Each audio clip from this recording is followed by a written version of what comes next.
Hello everyone, I'm Monica Akshabomani from India, and I'm currently pursuing marketing with emphasis in analytics at Webster University, located at St. Louis, Missouri State, United States. So today I'll be talking about mastering marketing analytics as part of my marketing analytics subject assignment. So we'll cover 5 essential analytical techniques that help marketers make data-driven decisions. These methods are widely used to understand market trends, customer preferences, and business performances. So let's not wait anymore and get into it. So, marketing analytics is crucial in today's competitive business environment. It helps businesses understand customer behavior, optimize campaigns, and improve profitability. Data driven decision making ensures marketing strategies are effective and yield high ROI. So, I'll be talking briefly about 5 selected analytical procedures I learned during this course, discussing their application methodology and how they contribute towards marketing insights. And the 5 which I chose are my personal favorite and which I think that they really help to a marketing student, not only to a marketing student but a marketing working pers- person. So the first strategy is data cleaning and creating dashboards. So for this we can use Power BI for creating dashboards, and to do data cleaning we can use Power Query. So before any analysis, data must be cleaned and structured properly. Data cleaning involves removing errors, duplicates, and missing values to ensure accuracy of data.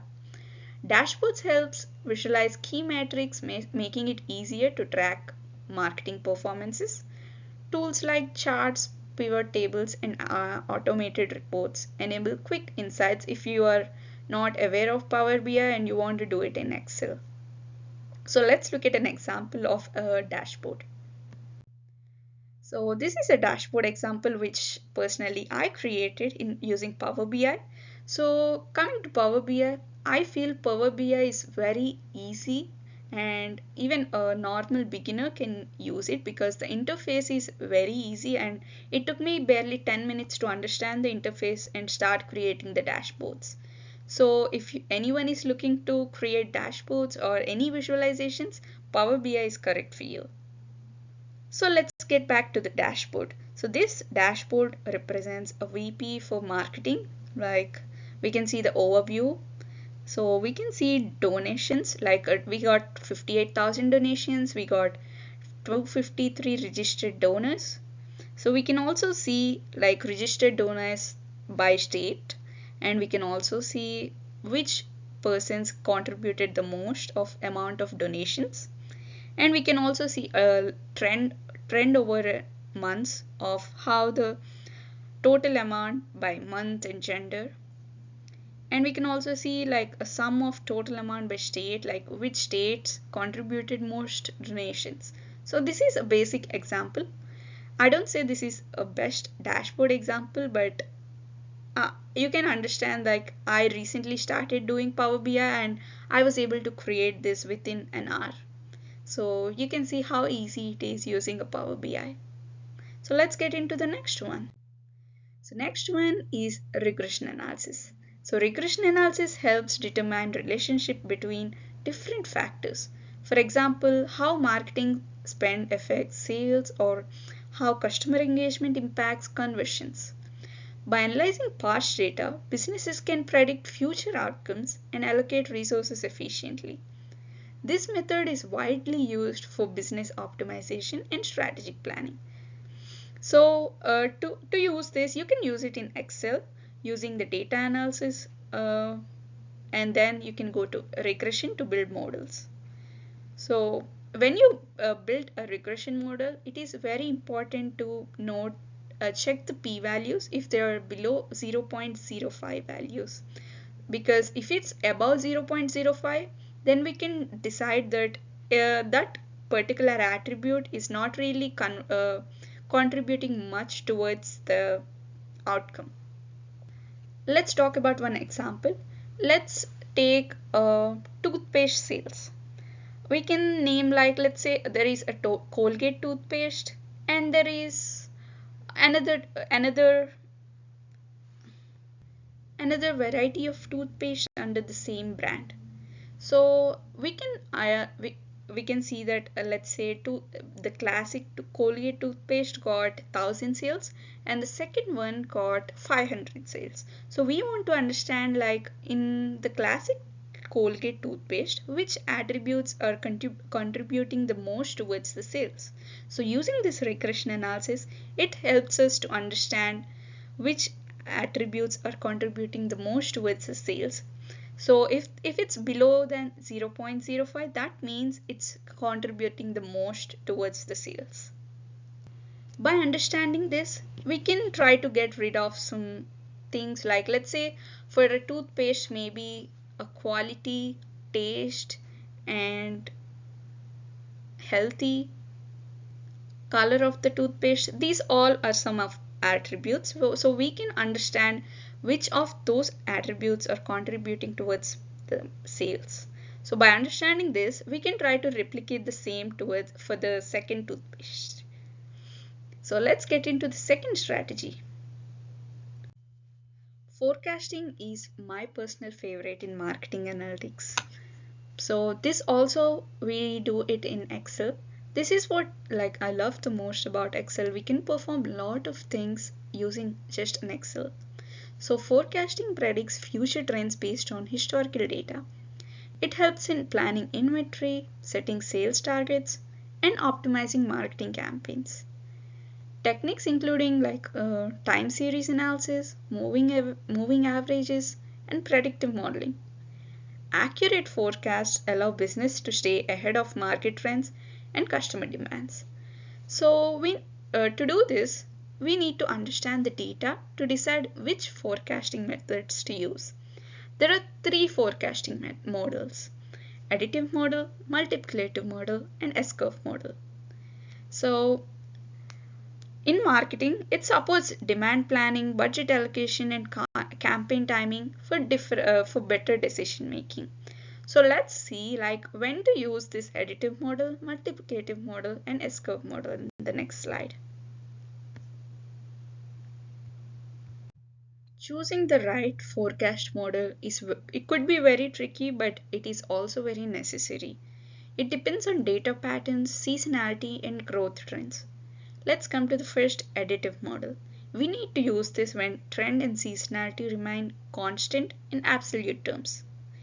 It is best for steady, linear growth where seasonal changes add a fixed amount. Example, a store that sees a steady increase of 500 sales per month. So it's like a steady growth. So in that case, we can use this additive model. And next one is multiplicative model. We need to use this when seasonal effects change proportionally with data levels. It is best for exponential growth or when seasonality scales with the trend. For example, we can take a business where holiday sales double instead of increasing by a fixed amount. For example, we can say, yeah, during holidays, if you see flight sales, it during the period of Christmas, it would be very high during the period of Christmas and New Year. But when it comes to February, March, where there are no holidays, it stays like constant growth. It it doesn't show fluctuations. But again, during summer, it rises very much, and again after summer, it drops down. So for this kind of data, we can use multiplicative model. The third one is S-curve model. We use this when growth follows an S-shaped pattern where you can see, like, it grows like this and then drops slowly. Like it starts slow, rapid growth, and then market saturation happens. It is best for forecasting new product adoption, technological innovations, or industrial growth. For example, the adoption of smartphones, where early adoption was slow, then rapid, and then slowly now it's steady or kind of dropping a little bit. So key takeaway. Selecting the right model ensures accurate forecasting, helping businesses effective and stay ahead of market trends. Then the price optimization. This is also very important when it comes to businesses. This helps determine the best pricing strategy for maximum profitability. By analyzing customer demand, competitive pricing, and cost structures, businesses can find the optimal price point. Techniques include demand elasticity models, A/B testing, and profit maximization formulas.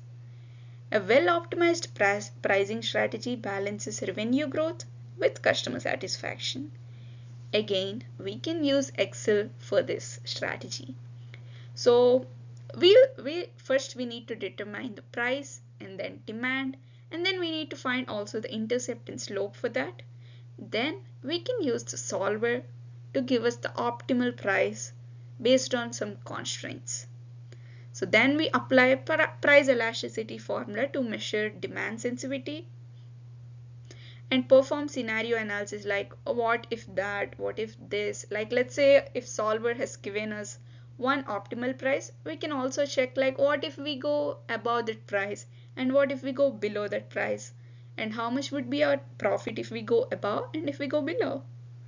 So it balances competitive pricing with profitability and customer demand.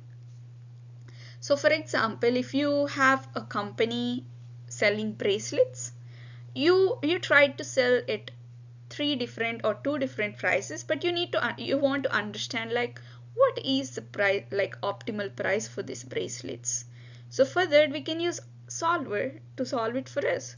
So we'll have the sales data like at one price what was the demand, and at another price again what was the demand.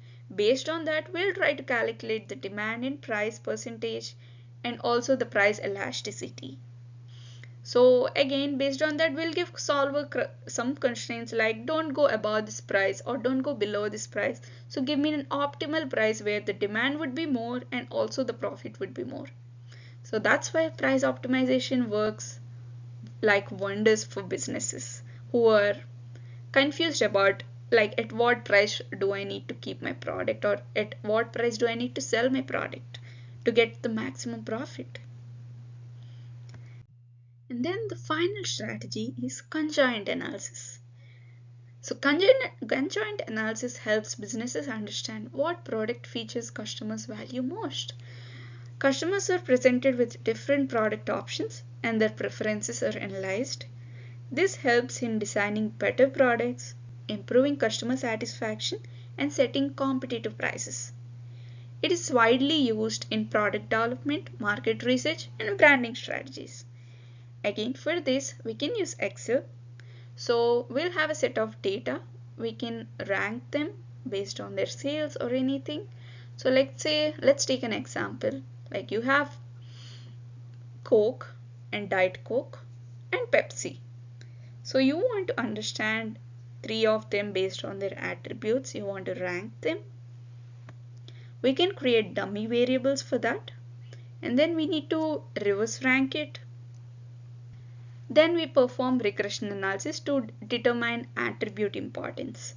Based on that, we can understand which attribute like customers are preferring the most.